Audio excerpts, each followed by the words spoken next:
Hello and welcome. I'm Carol DeChaine, your intuitive spiritual guide for practical matters. This month, we're looking at 5 steps to finding love. We looked first at your outlook and then learning from your former partners. And today, I'm going to talk about knowing what you want. First, what are you looking for? What type of relationship are you looking for? Are you looking for someone to have an in-depth, happily ever after kind of relationship? Are you looking for someone who is a partner with lots of passion? And I mean, what is it you want? Do you want someone who is just a friend? Are you looking for someone who is compatible, a traveling companion? Because that can be a love match of a certain type. What do you want? You need to know your expectations going in because you want to match someone else's expectations. You don't want to draw to you someone who isn't what you're looking for. So if you're aware of what you're looking for and what kind of relationship, it will really help. And you can even put it in your bio if you like.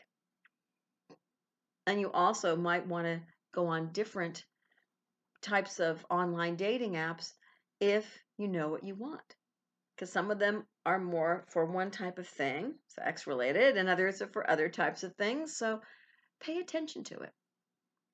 Do you want a certain age of person? What do you want there? A certain, perhaps, kind of job they have or an area they live in. Know what you want. It's so much better to put out into the world what you want than what you don't want. I mean, it's easier to put out what you don't want. You could say, I don't want somebody who smokes, does drugs, is in prison. I want somebody who has a job. Okay. Well, I want somebody who has a really good job. I want somebody who's not in debt. I mean, you can say positive and negatives and things, but if you know what I did in the past is I made a list of like 100 things. And then I looked at it, I readjusted it, made it very, very clear. And then I haven't looked at it since. And I should probably look at it once a year or so. Because the last time I did that and I got every single thing on the list, I realized that I wasn't clear enough because that person was every single thing on my list. But I didn't like look at the list all the time. I just created it and I put it away. And I should have looked at it because when I went out to really concentrate on finding someone, they were every single thing on the list. But I didn't want to be too greedy, so I didn't put exactly what I meant on the list. I was politically correct, which meant that what I wanted was not clear enough to me or to the world when I put it out there. It doesn't mean you have to do a list, but if you can at least see it and then you save it or put it away on your computer and then look at the 3 to 5 must-haves. What do I want? And then look at maybe 3 things that are deal breakers, just so you kind of know. A dishonesty, disloyalty. And what I put down for those things is a lack of integrity. Because to me, integrity includes honesty, um, being loyal, being, it's like all the Boy Scout things. That's what I put down as my deal breaker, because that way it encompasses more than one thing. So choose your words carefully when you're thinking about it. What do you want? And then maybe, like I said, what are the deal breakers you don't want? What kind of relationship do you want? Be clear on that so that you know going in so you don't disappoint other people when they think you want happily ever after and really all you want is a traveling companion that you get along great with and you can have sex with. Maybe that's all you want. You don't want to share your house. You don't want to share your life. You just want to get together occasionally, maybe for a booty call and then travel together and that's what you're looking for. And that's great. If that's what you want, be clear with yourself. So if somebody says, I want happily ever after, and you're going, that's not really what I'm looking for. Maybe you're older and you know exactly what you want because you don't want kids and because you can't maybe have kids anymore in my case. Uh, you're looking at him going, what am I doing? What do I want? So be clear for yourself and for the other people as well. And the other thing is to know what you want when it comes to the kind. I didn't realize how important partnership was for me. I don't want to be the lead and I don't want to be trampled on. I want a partnership. I don't want to make all the decisions and take all the responsibility. I don't mind making decisions for myself. I do it all the time. But I don't want to be the only one making decisions in a relationship because I want us to be able to make it together. I've had both sides and I don't like either one. I don't mind when we both make small decisions, but for the bigger stuff, I want it to be about our dreams, our goals, and our decisions made together. So I want to discuss it. And I don't argue generally because that wasn't how I was raised. Nobody ever argued. We just discussed things. Voices were not raised. It was something that's what I know I want that. And that was huge after my divorce to realize, oh, I didn't know this was so important. So I have like the most important things for me. So I know what I want. If you're a if you're a yeller and that's how you discuss things, then you want somebody who's not going to go in their hole and say, I can't deal with somebody, you're yelling at me all the time. But you're going, no, I just talk loud. That's who I am. I'm Italian, maybe. I'm not Italian, but maybe that's something that you're just used to. And you like to talk loud. And that's something you need somebody to not go hide in another room because they can't deal with it. It bothers them. They don't like that kind of confrontation. And if you hate confrontation, you don't want somebody who's always in your face. So, what are you looking for?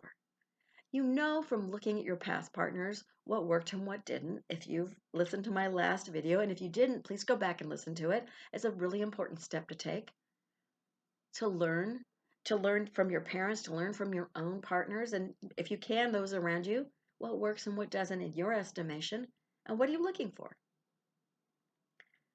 Then you'll know what you want. You can be clear. You can go into the next step, which is to get out there and do things. Know what you want.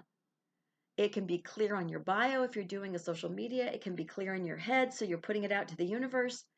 And that way, you can recognize it when it shows up a little bit better. Sometimes we don't, obviously.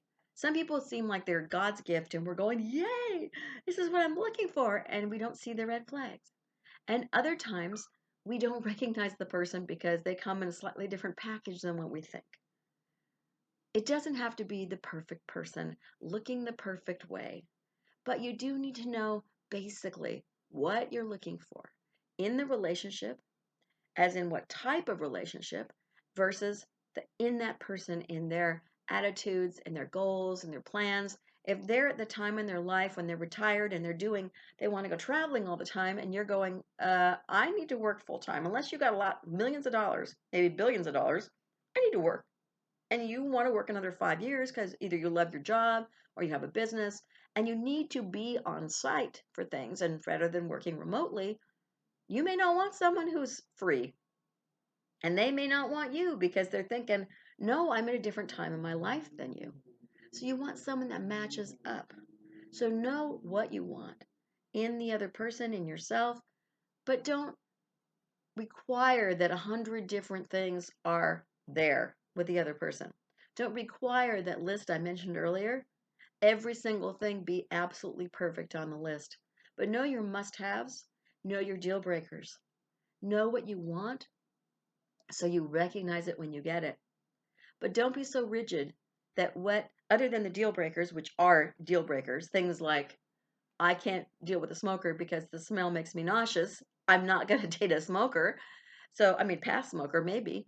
But you look at it and you go, what can I do? What do I want? So, for me, when I say no drugs, I'm thinking not prescription drugs, unless it's negative and they're abusing it, but no drugs, as in no pot, no illegal drugs, no smoking, no. And to me, I just put that all lumped together in my head. So that's what I mean. So like must have integrity, or if they don't have integrity, it's I'm not willing to have them, and they must. The deal breaker would be also any type of drugs. So I'm looking at those things and I'm going, I know those are major things, and then let spirit do the rest. Because sometimes we need to just let go, knowing what you want and then allowing the universe to bring you something even better than what you're asking for. Don't be so rigid in what you want that you don't recognize the something better, that the universe, God, whoever you want to connect to says, okay, you can't have it, I guess, because you were too rigid. This is your box. This is all you were willing to accept. But, if you just, it's going to be so much better if you just allow yourself to have a little bit more. That's up to you. But know that if you know what you want in kind of relationship you want in the person you're looking for, that will help you find love a little easier because you'll be putting out into the universe that what you want. The deal breakers you don't have to think about that much. Once you know what they are, they're obvious. Because if you date someone and you go, oh, this person feels wrong. They feel wrong, and maybe they feel wrong because, in my case, maybe they're drug addicts and you don't realize it. But I'm not going to advertise that when you put it out there. But if they feel weird or they drink 10 drinks when you're drinking with, going out with them, and they get a little aggressive or something, then you go, red flag, immediate red flag. Let me not have a second date.